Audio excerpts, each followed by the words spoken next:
देखो अब हम डिस्कस करते हैं माइकलसन मोरले एक्सपेरिमेंट। देखो इस एक्सपेरिमेंट से कैसे पता लगा भाई ईथर का एग्जिस्टेंस नहीं है। वैसे तो ये एक्सपेरिमेंट किया गया था ईथर का एग्जिस्टेंस बताने के लिए, लेकिन इस एक्सपेरिमेंट से कोई और ही नई थ्योरी निकल के आई थी सामने, जिसे हम कहते हैं स्पेशल थ्योरी ऑफ रिलेटिविटी। ठीक है, इस एक्सपेरिमेंट का बहुत बड़ा हाथ था स्पेशल थ्योरी ऑफ रिलेटिविटी के डेवलपमेंट में। ठीक है, तो वैसे ये एक्सपेरिमेंट परफॉर्म किया गया था ताकि हम पता लगा सकें भाई ईथर एग्जिस्ट करता है, और सभी जो क्लासिकल फिजिसिस्ट थे उन्होंने सभी ने माना था भाई ईथर तो होगा ही होगा, क्योंकि किसी भी वेव को ट्रैवल करने के लिए एक मीडियम की ज़रूरत होती है। तो ईथर तो होगा ही, क्योंकि जो लाइट है वो एक वेव है और वो वैक्यूम में ट्रैवल करती है, तो मतलब वैक्यूम में भी एक हमारे पास मीडियम है जिसे ईथर कहा गया, और जो ईथर है वो उसे एक एब्सोल्यूट फ्रेम माना गया। ठीक है, और वो अर्थ के रिस्पेक्ट में स्टैटिक है, सोलर सिस्टम के रिस्पेक्ट में स्टैटिक है, वो हमने कंसिडर किया था। ठीक है, तो माइकलसन मोरले एक्सपेरिमेंट पता कैसे लगाएंगे हम ईथर एग्जिस्ट करता है या नहीं करता। तो इसमें हमारे पास एक माइकलसन मोरले एक्सपेरिमेंट सेटअप है, M1 मिरर है, M2 मिरर है, ये डिस्टेंस x मान लो और ये डिस्टेंस हमने y मान ली।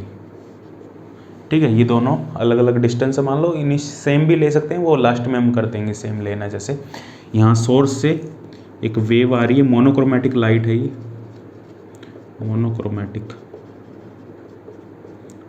मोनोक्रोमेटिक लाइट आ रही है हमारे पास। ठीक है, और इसको हम टेलीस्कोप में नोट करेंगे, टेलीस्कोप में हम नोट करेंगे। और ये जो कंप्लीट सेटअप है ये अर्थ पे रखा हुआ है, और अर्थ है वो v वेलोसिटी से मूव कर रही है विद रिस्पेक्ट टू ईथर। अब मान लीजिए जैसे ये हमारे पास सोलर सिस्टम था, ये सन था, ये अर्थ इसके चारों रिवॉल्व कर रही थी, और हमने मान लिया ये एक मीडियम में है, ईथर मीडियम, ये मीडियम हमारा ईथर है। तो ईथर के रिस्पेक्ट में, ईथर है वो सोलर सिस्टम के रिस्पेक्ट में स्टैटिक पोजीशन पे है, मान लिया स्टैटिक पोजीशन पे है। ठीक है, तो जो अर्थ है वो इसके रिस्पेक्ट में रिवॉल्व कर रही है, ईथर के रिस्पेक्ट में रिवॉल्व कर रही है v वेलोसिटी से। जो अर्थ है वो v वेलोसिटी से मूव कर रही है ईथर के रिस्पेक्ट में, तो अर्थ के रिस्पेक्ट में जो ईथर है वो v वेलोसिटी से पीछे की तरफ मूव कर रहा है। ठीक है, तो v वेलोसिटी से जो ये हमारा माइकलसन मोरले सेटअप है, it is moving with v velocity with respect to ether. Ether एक हमारे पास एक फ्रेम है, एक एब्सोल्यूट फ्रेम है। ठीक है, जो कंसीडर किया था क्लासिकल फिजिसिस्ट ने, लेकिन इसका हम एक्सपेरिमेंटल प्रूफ देख रहे हैं कि एक्सपेरिमेंटल वेरिफिकेशन इसका मिलता है या नहीं मिलता। और ऑब्वियसली नहीं मिलता, ईथर एग्जिस्ट नहीं करता, ये इस एक्सपेरिमेंट ने बता दिया था, और यहीं से जनरल थ्योरी ऑफ रिलेटिविटी का आइडिया मिला था, स्पेशल थ्योरी ऑफ रिलेटिविटी का हमें आइडिया मिला था। इससे कैसे पता लगेगा, देखो हमने इंटरफेरेंस फिनोमिना पढ़ा है। इंटरफेरेंस फिनोमिना क्या है, जब दो लाइट आपस में मिलती है, ठीक है, उन दोनों के बीच में कुछ फेज डिफरेंस होता है या पार्ट डिफरेंस होता है, तो उसकी वजह से हमें फ्रिंज पैटर्न मिलता है। और जो फ्रिंज पैटर्न है वो डिपेंड करता है पार्ट डिफरेंस क्या है, फेज डिफरेंस क्या है। अब ये जो कंप्लीट सेटअप है ये v वेलोसिटी से मूव कर रहा है, तो ये जो लाइट है यहाँ से गई M1 मिरर पे और रिफ्लेक्ट होके दोबारा लौट गई बीम से मीटर पे, यहाँ से जो लाइट गई M2 मिरर पे और दोबारा रिफ्लेक्ट होकर लौट गई। आपस में ये दोनों लाइट इंटरफेयर करेगी, इनके बीच में पार्ट डिफरेंस तो कोई दिख नहीं रहा हमें। ठीक है, इनके बीच में कोई भी पार्ट डिफरेंस नहीं दिख रहा। मान लो x और y की वैल्यू सेम है, यदि x और y की वैल्यू सेम है तो कोई पार्ट डिफरेंस नहीं है, कोई भी फेज डिफरेंस नहीं है, जीरो फेज डिफरेंस है, जीरो पार्ट डिफरेंस है। लेकिन यदि हम माने ये जो सेटअप है वो v वेलोसिटी से मूव कर रहा है विद रिस्पेक्ट टू ईथर, और जो लाइट है वो किस मीडियम में ट्रैवल करती है, लाइट ट्रैवल करती है ईथर में। ये हमारे पास ईथर है, मान लो ये मीडियम में ईथर है, और जो लाइट ट्रैवल करती है वो ईथर में ट्रैवल करती है। लाइट को एक ट्रैवल करने के लिए मीडियम चाहिए होता है जो ईथर है। ठीक है, अब भी हमने देखा था किसी भी वेव को ट्रैवल करने के लिए एक मीडियम चाहिए। अब यदि कोई लाइट कोई भी वेव है, हमने ये एग्जांपल भी लिया था, मान लो साउंड वेव है, साउंड वेव इस मीडियम में ट्रैवल कर रही है। ठीक है, और इसकी स्पीड 10 मीटर पर सेकंड है राइट साइड में, और लेफ्ट साइड में 10 मीटर पर सेकंड, और हम इससे रेस्ट पोजीशन में, तो हमें जो राइट वाली वेव और लेफ्ट वाली वेव है दोनों की स्पीड सेम दिखाई देगी। यदि हम मूव करने लग जाए 5 मीटर पर सेकंड से, ये मीडियम एयर है। ठीक है, एयर मीडियम, यदि हम मूव करने लग जाएं 5 मीटर पर सेकंड से, तो ये जो राइट वाली वेव है इसकी स्पीड हमें दिखाई देगी 5 मीटर पर सेकंड, और जो लेफ्ट वाली वेव है इसकी स्पीड हमें दिखाई दी 15 मीटर पर सेकंड।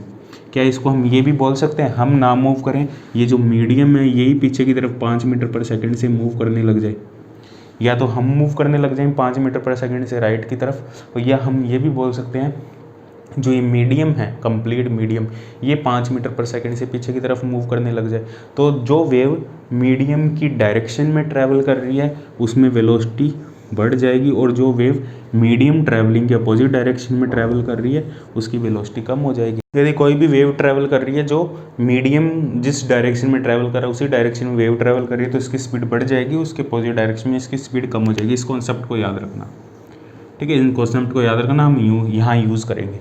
अब देखो यहाँ पे जो लाइट वेव है वो ईथर में ट्रैवल करती है, और यहाँ पे हर जगह ईथर है, ये कंप्लीट यहाँ पे ईथर है। ईथर में जो लाइट वेव है वो ट्रैवल कर रही है, तो ईथर के रिस्पेक्ट में ये मूव कर रहा है, ठीक है, जो ऑपरेटस है वो ईथर के रिस्पेक्ट में मूव कर रहा है। और ये हम ये भी कह सकते हैं ईथर मूव कर रहा है वी वेलोसिटी से इस ऑपरेटस के रिस्पेक्ट में, ये भी कह सकते हैं हम ईथर है वो इस ऑपरेटस के रिस्पेक्ट में पीछे की डायरेक्शन में वी वेलोसिटी से मूव कर रहा है। तो जो लाइट है वो इसके अपोजिट डायरेक्शन में चलेगी, जो ईथर के अपोजिट डायरेक्शन में चलेगी उसकी वेलोसिटी कम होगी, उस वेव की वेलोसिटी कम होगी, जो ईथर की डायरेक्शन में चलेगी उसकी वेलोसिटी बढ़ेगी।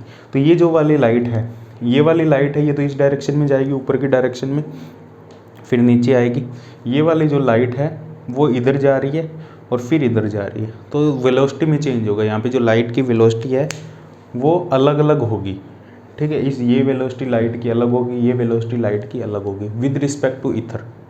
ईथर के रिस्पेक्ट में जो लाइट की वेलोसिटी है यहाँ पे वो अलग अलग होगी, सेम वेलोसिटी नहीं होगी। यदि हम ईथर माने एक ईथर मीडियम और वो मीडियम उस मीडियम के रिस्पेक्ट में ये कंप्लीट अपरेटस वी वेलोसिटी से मूव कर रहा है, ठीक है, तो जो लाइट की स्पीड है यहाँ पे और यहाँ पे वो अलग अलग होगी। लाइट की स्पीड अलग अलग होगी, तो स्पीड अलग अलग होने से क्या चाहिए, डिस्टेंस सेम हो, डिस्टेंस चाहिए सेम हो, लेकिन फिर भी एक पाथ डिफरेंस होगा, फिर भी एक फेज डिफरेंस होगा, क्योंकि स्पीड अलग अलग है, टाइम अलग अलग लगेगा। तो हम यहाँ पे फेज डिफरेंस निकालना है, पाथ डिफरेंस निकालना है, टोटल पाथ डिफरेंस दोनों रे के बीच में कितना पाथ डिफरेंस है। और यदि पाथ डिफरेंस है तो उन पाथ डिफरेंस की वजह से हमें एक फ्रिंज पैटर्न मिलेगा, ठीक है, एक फ्रिंज पैटर्न मिल जाएगा हमें। और हम मान रहे हैं ईथर है, ईथर के रिस्पेक्ट में दोनों लाइट अलग अलग स्पीड से मूव कर रही है, दोनों में एक पाथ डिफरेंस होगा, उस पाथ डिफरेंस की वजह से हमें एक फ्रिंज पैटर्न मिल जाएगा। फिर हम क्या करेंगे, उसके बाद हमने फ्रिंज पैटर्न नोट कर लिया, अब उसके बाद इस अपरेटस को हम 90 डिग्री रोटेट कर देंगे, इस अपरेटस को हम 90 डिग्री रोटेट कर देंगे। 90 डिग्री रोटेट करने से क्या होगा, ये वाली जो लाइट है वो नीचे की तरफ चला जाएगा, ये मिरर नीचे चला जाएगा, ये मिरर इधर आ जाएगा, तो ये दोनों जो लाइट होगी, मिरर M1 की तरफ जो लाइट जा रही है वो इस डायरेक्शन में जाने लगेगी अब, और जो मिरर M2 की तरफ लाइट जा रही थी वो नीचे की तरफ जाने लगेगी। अब इनकी वेलोसिटी फिर चेंज हो जाएगी अलग अलग डायरेक्शन में, क्योंकि ईथर के रिस्पेक्ट में तो वेलोसिटी चेंज होगी, अलग अलग डायरेक्शन में वेलोसिटी अलग अलग होगी ईथर के रिस्पेक्ट में, ठीक है। ऐसा तो है नहीं, ईथर क्योंकि वी वेलोसिटी से मूव कर रहा है ईथर, तो जो लाइट की वेलोसिटी है वो अलग अलग होगी हर एक डायरेक्शन में, ठीक है। वो डिपेंड करेगा किस डायरेक्शन में मूव कर रहे हैं, ईथर की डायरेक्शन में चल रहे हैं, जिस डायरेक्शन में ईथर मूव कर रहा है ईथर के अपोजिट डायरेक्शन में चल रहे हैं, ईथर के परपेंडिकुलर डायरेक्शन में चल रहे हैं, तो लाइट की वेलोसिटी अलग अलग होगी, ठीक है। वो डिपेंड करता है ऑब्जर्वर पे, ऑब्जर्वर पे डिपेंड करता है, ऑब्जर्वर किस डायरेक्शन में ऑब्जर्व कर रहा है या ऑब्जर्वर किस डायरेक्शन में मूव कर रहा है, ठीक है। जैसे हमारे पास दो कार है, एक कार हमारी तरफ आ रही है और हम दूसरी कार की तरफ जा रहे हैं, यदि मान लो एक गाड़ी है जो हमारी तरफ आ रही है और उस गाड़ी की तरफ हम जा रहे हैं, तो वेलोसिटी उस गाड़ी की हमें डबल दिखाई देगी। मान लो दोनों सेम वेलोसिटी से अप्रोच कर रहे हैं, डबल दिखाई देगी। यदि दोनों सेम वेलोसिटी से दूर जा रहे हैं तो हमें हाफ दिखाई देगी वेलोसिटी, ठीक है। ये एक रिलेटिव कॉन्सेप्ट है और लाइट को भी एक रिलेटिव कॉन्सेप्ट लिया गया है यहाँ पे, मतलब जो लाइट की वेलोसिटी है वो हर एक फ्रेम में अलग अलग है, हर एक ऑब्जर्वर के साथ वो अलग अलग है। तभी तो ईथर का कॉन्सेप्ट है, ईथर है तभी तो अलग अलग वेलोसिटी है, यदि ईथर नहीं होता तो अलग अलग वेलोसिटी नहीं होती, एक ही वेलोसिटी होती लाइट की। और वो यहाँ से प्रूफ भी होगा भाई लाइट की एक ही वेलोसिटी है, अलग अलग वेलोसिटी नहीं है। ऑब्जर्वर कहीं भी हो, कैसे भी मूव कर रहा हो, लाइट की एक ही वेलोसिटी होगी, कोई अलग अलग वेलोसिटी नहीं होगी, सिंगल वेलोसिटी होगी, ठीक है। फ्रेम डिपेंडेंट नहीं होगा ये कॉन्सेप्ट, यूनिवर्सल सेम वेलोसिटी होगी लाइट की। इसको हम प्रूव करते हैं, तो हमें यहाँ से एक फ्रिंज पैटर्न मिलेगा, ठीक है। वो हमें फेज डिफरेंस कैलकुलेट करना है यहाँ पे, तो यहाँ पे हम फेज डिफरेंस कैलकुलेट करते हैं पहले, ठीक है, कि आप पाथ डिफरेंस कैलकुलेट करते हैं। टाइम डिफरेंस बेसिकली कैलकुलेट करना पड़ेगा, लाइट को कितना टाइम लगा, फिर 90 डिग्री पे करते हैं, ठीक है। पहले यहाँ पे करते हैं फिर 90 डिग्री। ईथर मान लिया हमने, मैथमेटिकली हम ईथर लेके कैलकुलेट कर रहे हैं। तो जो लाइट है देखो, ये वी वेलोसिटी से ईथर के रिस्पेक्ट में मूव कर रहा है, जब लाइट यहाँ से चलेगी निकलेगी, ये अपरेटस v वेलोसिटी से आगे की तरफ मूव कर जाएगा। मिरर की पोजीशन m1 की पोजीशन ये होगी कुछ टाइम के बाद, ठीक है। कुछ टाइम के बाद मिरर m1 यहाँ होगा जब लाइट है यहाँ से यहाँ पहुँच जाएगी, ठीक है। अब जब लाइट वापस आएगी, ठीक है, जो ये वाली लाइट है, जो फर्स्ट लाइट है, फर्स्ट पाथ है या फर्स्ट लाइट कह दो, m1 की तरफ जा रही है, उसको फर्स्ट रे कह दो। फर्स्ट रे का जो पाथ है वो कुछ इस टाइप से होगा। मान लो यहाँ से लेके यहाँ तक टाइम लगता है, इस पॉइंट से इस पॉइंट तक आने में जो टाइम लगता है वो लगता है t टाइम। तो ये डिस्टेंस कितनी होगी ct, ये डिस्टेंस होगी, ये वाले जो डिस्टेंस होगी ct। और v वेलोसिटी से कंप्लीट अपरेटस मूव कर रहा है, बीम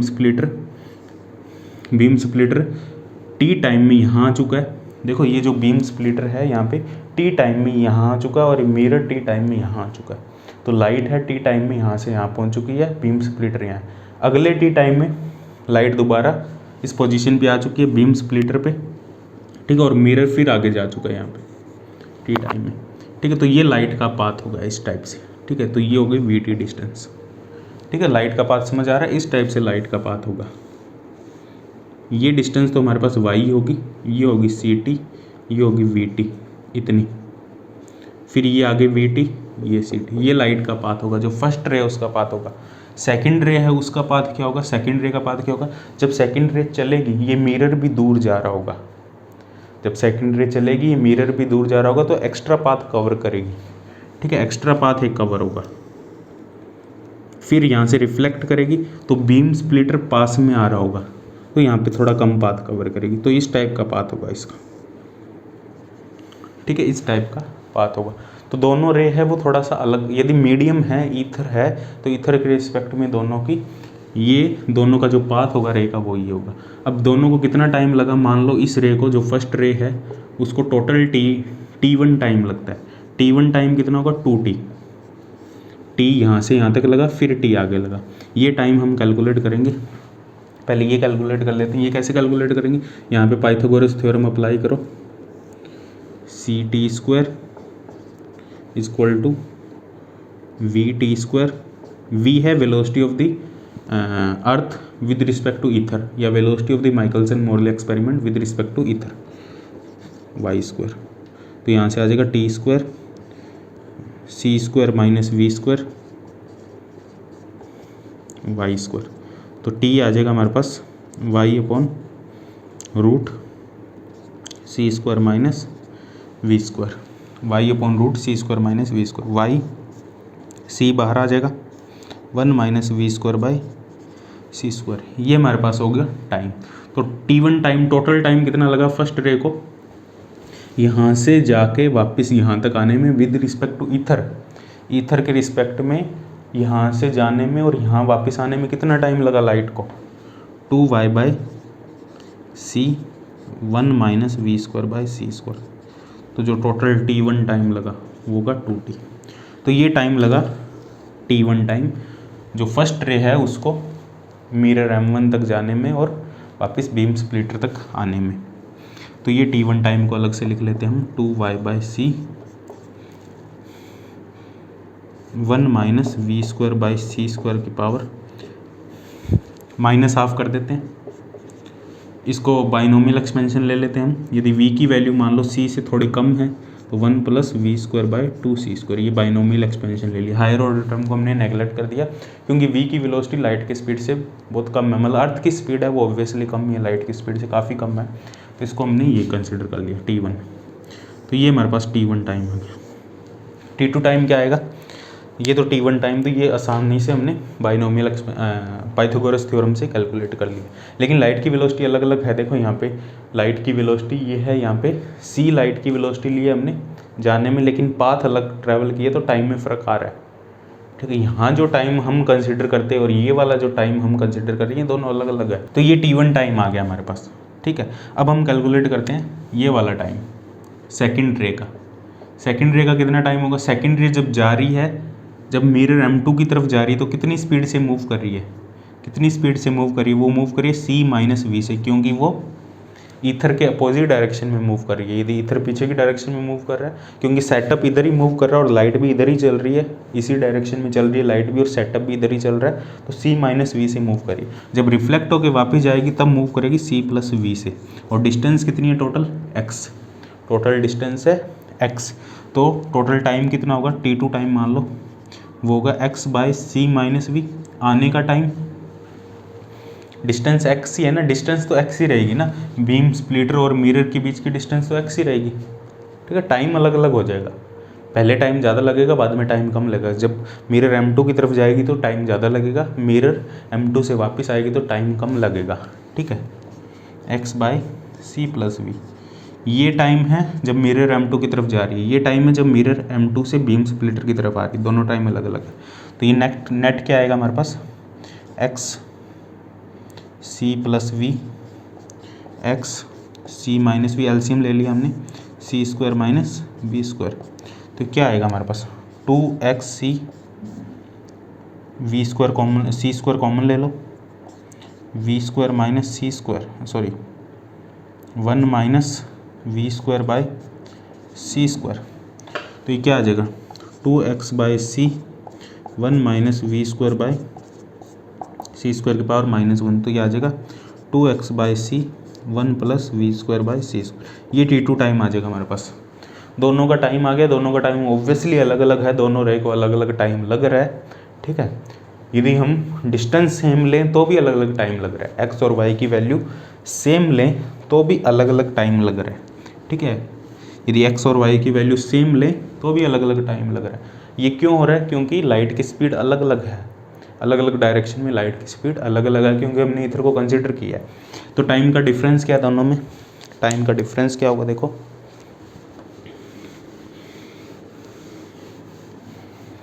t1 माइनस t2 कितना होगा?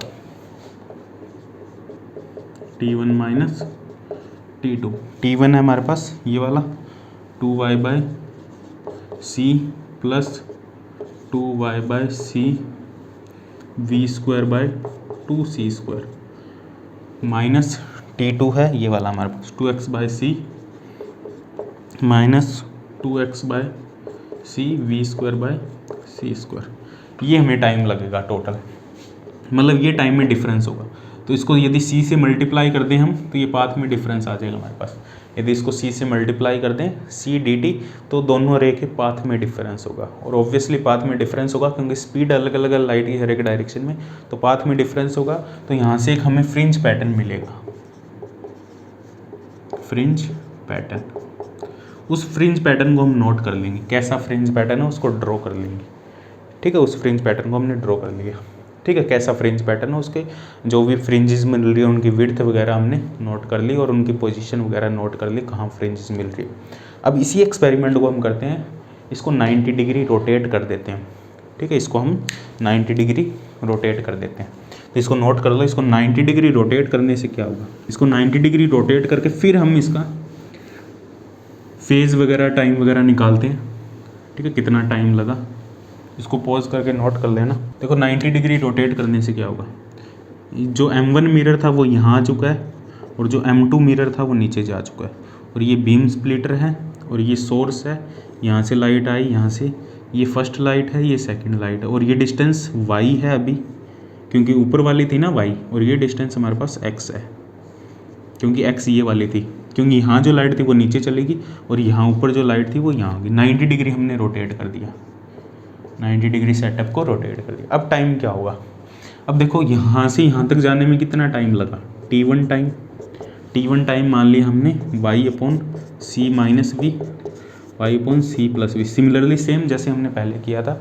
अब जो फर्स्ट रे है, ये फर्स्ट रे थी और ये सेकंड रे। फर्स्ट रे को अब टाइम लग रहा है, पहले फर्स्ट रे को टाइम लग रहा था अलग, क्योंकि वो ऊपर से ऐसे जा रही थी, ऐसे ट्रायंगल टाइप में। अब फर्स्ट रे को टाइम लग रहा है वही सेम, जो फर्स्ट रे उसको टाइम लग रहा है y upon c minus v, y upon c minus v, y upon c plus v. और ये कितना होगा? 2y by 2y c square minus v square, तो 2y सी स्क्वायर कॉमन ले लिया, 1 minus v square by c square, c से c cancel हो जाएगा, 2y by c 1 minus v square by c square की पावर -1, तो ये आ जाएगा 2y/c 1 plus v square by c square. तो ये हमारे पास टाइम आ जाएगा t1 टाइम जो फर्स्ट रे को लग रहा है। सेकंड रे को कैसे कितना टाइम लगेगा, सेकंड रे ऐसे जाएगी सिमिलरली इस टाइप से जाएगी, ठीक है। सेकंड रे को कितना टाइम लगेगा, सेम हम उसी तरीके से लिख सकते हैं 2x/c 1 - 1 plus v square by 2c square. Same उसी तरीके से लिख दिया हमने, जो हमने t1 टाइम लिखा था उसी तरीके से हम लिख सकते हैं 2x/c 1 plus v square by, क्योंकि पावर -½ आएगा। देखो उसको जो तुमने अभी नोट किया उसको देखो, जो पुराना अभी हमने t1 टाइम निकाला था सेम वैसे ही लिखेंगे क्योंकि पाइथागोरस थ्योरम लगा के। अब इनमें टाइम में डिफरेंस कितना होगा, इसको मान लो डेल्टा t1 या डेल्टा t0 मान लो 0 डिग्री पे है, इसको मान लो डेल्टा t 90 डिग्री पे, t1 माइनस t2। t1 कितना है हमारे पास 2y/c plus 2y/c v square by c square, ठीक है, -2x/c -2x/c v square by 2c square. तो ये हमारे पास आ जाएगा डेल्टा t 90, ठीक। अब टाइम में डिफरेंस कितना है, ये टाइम और ये टाइम क्या सेम है, ये टाइम और ये टाइम देखो 2y/c v square by c square, यहाँ है v square by 2c square, ठीक है, v square by 2c square. 2x/c चलो 2x/c v square by 2c square, यहाँ v square by c square. तो दोनों टाइम तो अलग अलग है, ऐसा तो नहीं दोनों टाइम का डिफरेंस सेम है, तो दोनों के पाथ डिफरेंस भी अलग अलग होंगे, फेज डिफरेंस भी अलग होंगे। तो दोनों में जो टाइम है उनका डिफरेंस क्या वो लेते हैं। एक्चुअल में डिफरेंस कितना आ रहा है, एक पहले फ्रिंज पैटर्न मिल गया हमारे पास, यहाँ से एक फ्रिंज पैटर्न मिलेगा। अब यहाँ से जो फ्रिंज पैटर्न 90 डिग्री रोटेट करने पे फ्रिंज पैटर्न जो पहले मिला था वो थोड़ा सा शिफ्ट कर जाएगा, क्योंकि जो डिफरेंस है टाइम में डिफरेंस है, टाइम में डिफरेंस है तो पाथ में भी डिफरेंस होगा, पाथ डिफरेंस होगा, फेज डिफरेंस होगा, तो फ्रिंज पैटर्न भी थोड़ा सा शिफ्ट करेगा। तो कितना शिफ्ट करेगा फ्रिंज पैटर्न वो हम देखते हैं, ठीक है। इसको नोट कर लेना, मैं इसको रब कर देता हूँ, ठीक है। फ्रिंज पैटर्न कितना शिफ्ट करेगा वो हम निकाल सकते हैं, shift in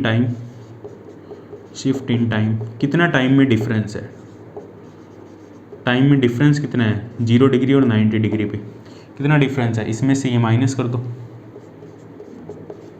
delta t0 minus delta t1 90, तो कितना है, इसमें से ये माइनस करेंगे 2y/c, देखो इसमें से ये माइनस करेंगे तो ये माइनस हो जाएगा, ये माइनस हो जाएगा, ये प्लस, ठीक है। तो ये इससे कैंसिल हो जाएगा, सेकेंड टर्म आएगी हमारे पास 2y/c v square by 2c square, और ये आएगा हमारे पास -2y/c v square by c square, ठीक है। ये टर्म कैंसिल हो जाएगी, ये term -2x/c v square by c square plus 2x/c minus करेंगे तो प्लस हो जाएगा v square by 2c square.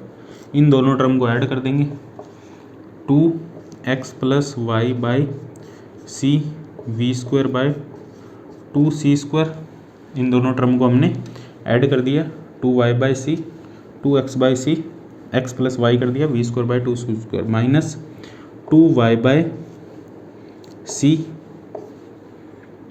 2/c x + v square by c square, ठीक है। ये आ जाएगा हमारे पास, और ऑब्वियसली इनका जब डिफरेंस लेंगे वो नेगेटिव आ रहा है, नेगेटिव तो इसलिए आ रहा है हमने डेल्टा t0 में से डेल्टा t 90 माइनस किया, ठीक है। ये नेगेटिव क्यों आएगा, देखो ऑब्वियसली टाइम डिफरेंस नेगेटिव नहीं होगा, हाँ ज़्यादा टाइम में से कम टाइम माइनस करेंगे तो नेगेटिव आ सकता है, लेकिन तुम डेल्टा 19 इसको ऐसे करोगे,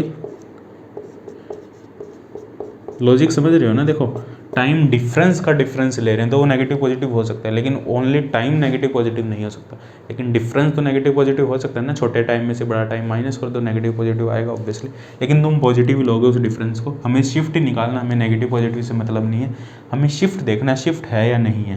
तो इनको माइनस करोगे तो क्या आएगा 2x + y/c v square bye, ये देखो we square by 2c square, यहाँ पे है v square by c square, तो ये हाफ ही हो जाएगा ना। और मोड ले लो ना इसका, नेगेटिव लिखने की जरूरत ही नहीं हमें, मोड ले लिया हमने। 2 से 2 कैंसिल हो जाएगा, तो ये आ जाएगा x plus y v square by c cube. तो ये हमारे पास आ जाएगा टोटल टाइम में शिफ्ट, टोटल टाइम में डिफरेंस कितना है जब 0 डिग्री और 90 डिग्री पे इतना टाइम में शिफ्ट है। तो फिर पाथ डिफरेंस कितना है, पाथ डिफरेंस को डी से लिख दिया हमने, सी इंटू डेल्टा टी। एक सी से एक सी कैंसिल हो जाएगा, v square by c square. ठीक है, ये होगा हमारे पास। हाँ, तो ये हमारे पास पार्ट डिफरेंस आएगा 0 डिग्री और 90 डिग्री में। पार्ट डिफरेंस है मतलब जब 0 डिग्री पे अपरेटस था और 90 डिग्री पे अपरेटस था, दोनों पोजीशन में फ्रिंज में एक शिफ्ट आएगा। फ्रिंज शिफ्ट कितना होगा, पार्ट डिफरेंस और फ्रिंज शिफ्ट में मैं रिलेशन पता है, path difference is equal to, यदि हम ब्राइट फ्रिंज की बात करें, path difference is equal to n lambda होता है। एन होता है फ्रिंज, एन होता है number of fringe, constructive fringe है, डिस्ट्रक्टिव फ्रिंज है, उसका number, order of fringe, n lambda. Path difference को हमने डी से लिख दिया, तो डेल्टा डी क्या होगा हमारे पास, lambda into d n fringe shift, d n है फ्रिंज शिफ्ट, तो डी एन कितना आ जाएगा हमारे पास, डी एन आ जाएगा delta d by lambda, delta d by lambda. ये हमारे पास डेल्टा डी, एक्चुअल में ये डेल्टा डी है हमारे पास, जो पाथ में शिफ्ट है, जो पाथ कितना चेंज हुआ, तो वो क्या होगा हमारे पास, x plus y v square by c square. यदि इसको हम लैम्डा से डिवाइड कर देंगे तो ये हमारे पास आ जाएगा डेल्टा एन। फ्रिंज में शिफ्ट, इतना फ्रिंज में शिफ्ट होना चाहिए, x plus y v square by lambda c square. यदि उसको 0 से हम 90 डिग्री रोटेट करते हैं तो हमारा जो फ्रिंज है उसमें इतना शिफ्ट होना चाहिए। और यदि अलग अलग वैल्यू पुट करते हैं इसमें हम, एक्स प्लस वाई की वैल्यू जो एक्चुअल एक्सपेरिमेंट किया गया था, यहाँ लिख देता हूँ इसको मैं, delta n x plus y v square by lambda c square. जब ये एक्सपेरिमेंट किया गया था इसमें एक्स प्लस वाई की वैल्यू सेम ली थी 11 मीटर, जो दोनों मिरर की जो डिस्टेंस थी 11 मीटर ली गई थी। अर्थ की जो स्पीड है वो है 10 की पावर 4 मीटर अराउंड अर्थ की स्पीड है, और लैम्डा की वैल्यू है 6 इंटू 10 टू पावर -7 मीटर, ये लैम्डा की वैल्यू है। ये जो एक्सपेरिमेंट में ली गई थी सी की value 3 into 10 to power 8 square. जब इसको सोल्व करेंगे तो हमारे पास जो शिफ्ट आएगी वो आएगी अराउंड 0.37। ठीक है, जो शिफ्ट आएगी वो आएगी 0.37। ठीक है, इसको सॉल्व करके जो शिफ्ट आएगी 0.37 आएगी। इसका मतलब है ईथर है, यदि ईथर मानते हम ईथर है तो जो फ्रिंज पैटर्न में 0 से 90 रोटेट करने पे एक शिफ्ट आनी चाहिए 37% शिफ्ट आनी चाहिए, बहुत लार्ज शिफ्ट है और ये विजिबल हो जाए। लेकिन ऐसा कुछ भी नहीं मेजर हुआ इस एक्सपेरिमेंट में। ठीक है, इसको अलग अलग टाइम पे किया गया, बहुत अलग अलग टाइम पे। देखो हम जैसे हमने माना भाई जो ईथर है वो स्टैटिक है सन के रिस्पेक्ट में, स्टैटिक है सन के रिस्पेक्ट में, और अर्थ मूव कर रही है तो अर्थ के रिस्पेक्ट में ईथर मूव कर रहा है पीछे की तरफ। तो मान लो ये भी हम कंडीशन मान ले, किसी टाइम पे ईथर वो अर्थ के रिस्पेक्ट में अर्थ के साथ साथ मूव कर रहा है तो हमें शिफ्ट नहीं दिखेगी। ठीक है, जो ईथर है और अर्थ है वो दोनों साथ साथ मूव कर रहे हैं, कोई रिलेटिव वेलोसिटी नहीं, तो लाइट की स्पीड तो हर जगह सेम ही रहेगी, क्योंकि ईथर और अर्थ दोनों साथ साथ मूव कर रहे हैं। तो लाइट की स्पीड मिरर m1 पे जाएगी और मिरर m2 पे जाएगी, तो लाइट की स्पीड तो सेम ही रहने वाली है, लाइट की स्पीड तो चेंज नहीं होगी यदि ईथर अर्थ और ईथर दोनों साथ साथ में मूव कर रहे हैं। अभी हमने कंसिडर किया था भाई जो ईथर है वो स्टैटिक फॉर्म में है।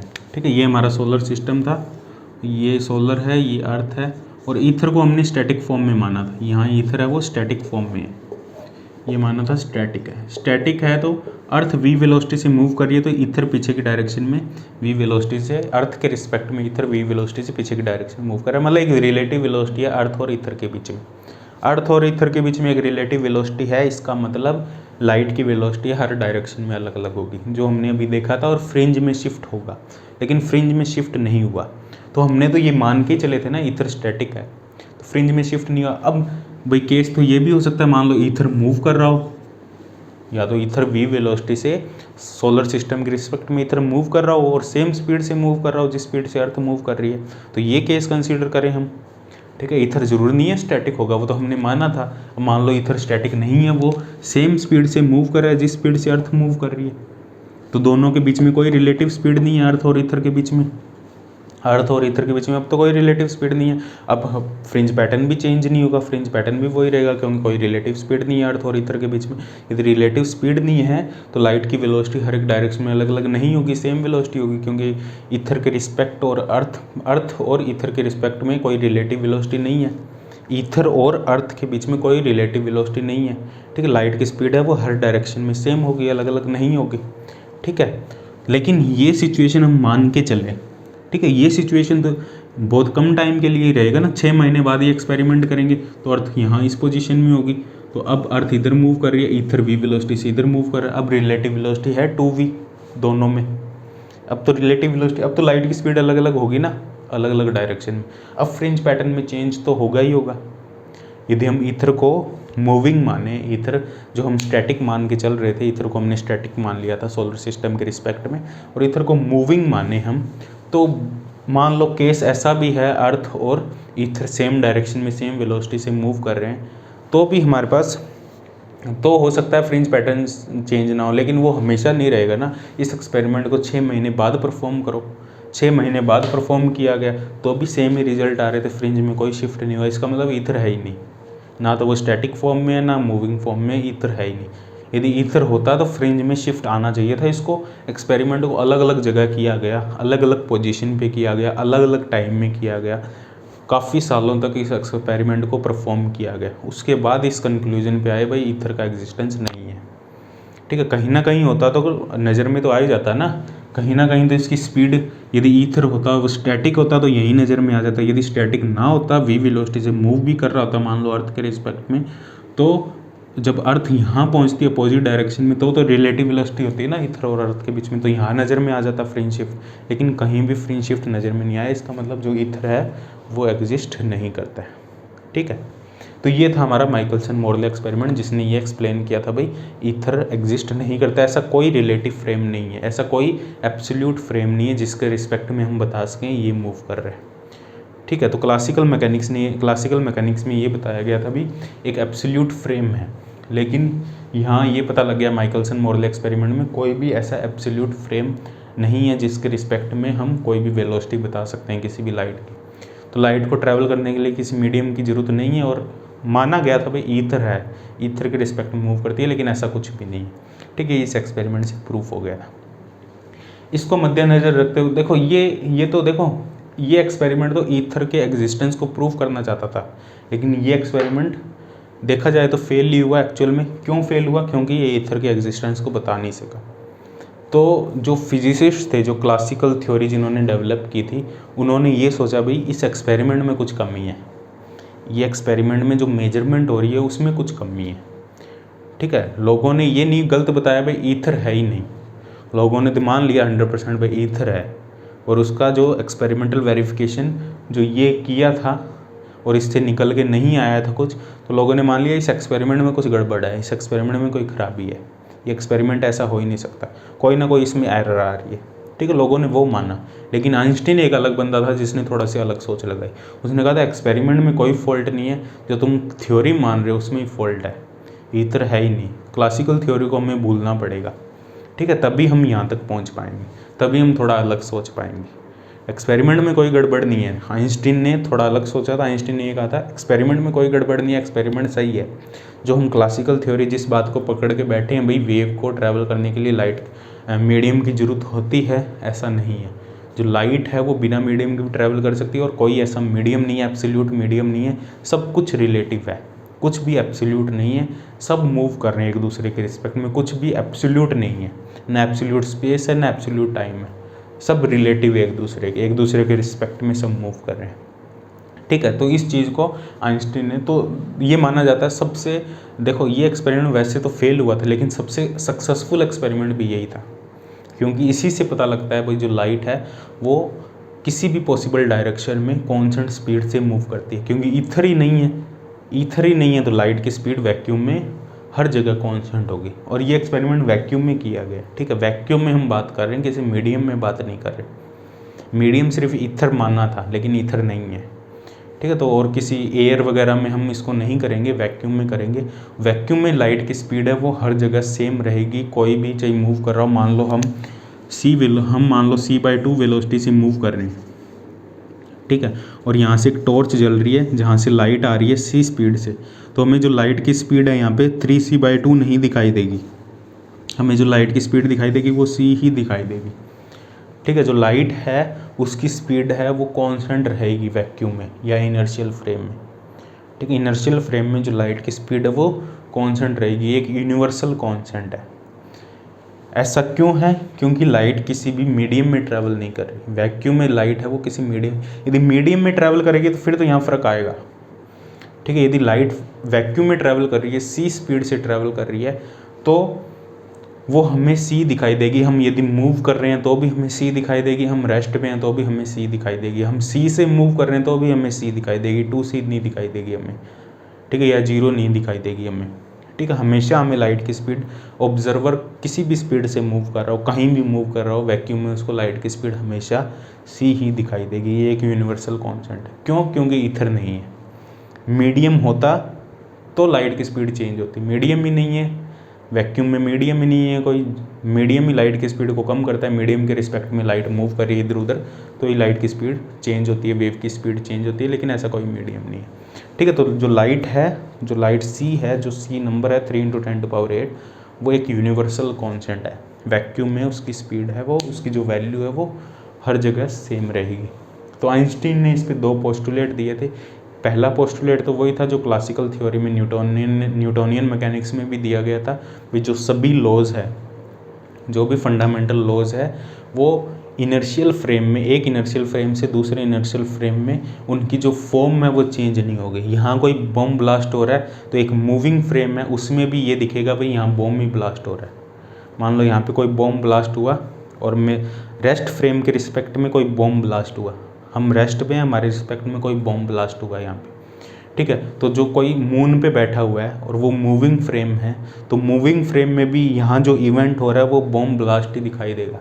ऐसे नहीं है इवेंट चेंज हो जाएंगे, जो फंडामेंटल लॉज है वो सेम रहेंगे, ठीक है। फंडामेंटल लॉज कभी चेंज नहीं हो सकते दो इनर्शियल फ्रेम के बीच में, यदि दोनों इनर्शियल फ्रेम आपस में रिलेटिव वेलोसिटी से मूव कर रहे हैं, v वेलोसिटी से मूव कर रहे हैं, तो फंडामेंटल लॉज है न्यूटन्स लॉ है वो वैलिड ही रहेंगे इनर्शियल फ्रेम में। नॉन इनर्शियल फ्रेम की बात नहीं कर रहे, एसिलेटेड फ्रेम की बात नहीं कर रहे, नॉन एसिलेटेड फ्रेम की बात कर रहे हैं, इनर्शियल फ्रेम की बात कर रहे हैं, ठीक है। इनर्शियल फ्रेम में जो फंडामेंटल लॉ है वो सेम रहेंगे, इसे प्रिंसिपल ऑफ इक्विवेलेंस भी कहते हैं। ये था फर्स्ट पोस्टुलेट जो पहले भी दे चुके थे, न्यूटन ने भी ये प्रिंसिपल दिया था, बाकियों ने भी, तो आइंस्टीन ने भी ये पोस्टुलेट दिया था। सबसे पहला प्रिंसिपल ये तो लागू होगा ही होगा, चाहे स्पेशल थियोरी ऑफ रिलेटिविटी ही पढ़ रहे हैं हम, ठीक है। यहाँ भी ये प्रिंसिपल लागू होगा, सबसे बेसिक प्रिंसिपल। सेकंड लॉ ये दिया था, इनर्शियल फ्रेम में जो लाइट की स्पीड है वैक्यूम में वो सभी के लिए कांस्टेंट रहेगी, c रहेगी, चाहे मूव कर रहा हो ऑब्जर्वर, चाहे मूव नहीं कर रहा हो, रेस्ट पे हो या मूविंग फ्रेम में हो, ठीक है। तो ऑब्जर्वर के रिस्पेक्ट में जो लाइट की स्पीड है वो सेम ही रहेगी, ठीक है। तो ये 2 पोस्टुलेट है वो आइंस्टीन दिए थे, इन दोनों पोस्टुलेट को मैं लिख देता हूँ, फिर हम इसमें डिस्कस करेंगे लॉरेंज ट्रांसफॉर्मेशन वगैरह, ठीक है। जो गैलीलियन ट्रांसफॉर्मेशन थी वो सेकंड पोस्टुलेट, आइंस्टीन का जो सेकंड पोस्टुलेट था, जो लाइट की स्पीड है वो कांस्टेंट रहती है, फ्रेम पे डिपेंड नहीं करती, उसको गैलीलियन ट्रांसफॉर्मेशन उसके साथ कंपेटिबल नहीं है, ठीक है, उसको सेटिस्फाई नहीं करता है गैलीलियन ट्रांसफॉर्मेशन, उसको एक्सप्लेन नहीं करता है। तो उस ट्रांसफॉर्मेशन को हमने थोड़ा सा मॉडिफाइड किया, उसे हम कहते हैं लॉरेंज ट्रांसफॉर्मेशन। लॉरेंज ट्रांसफॉर्मेशन को डिस्कस करेंगे, उसके बाद कुछ और टॉपिक्स है उनके बारे में भी हम डिस्कस करेंगे, ठीक है।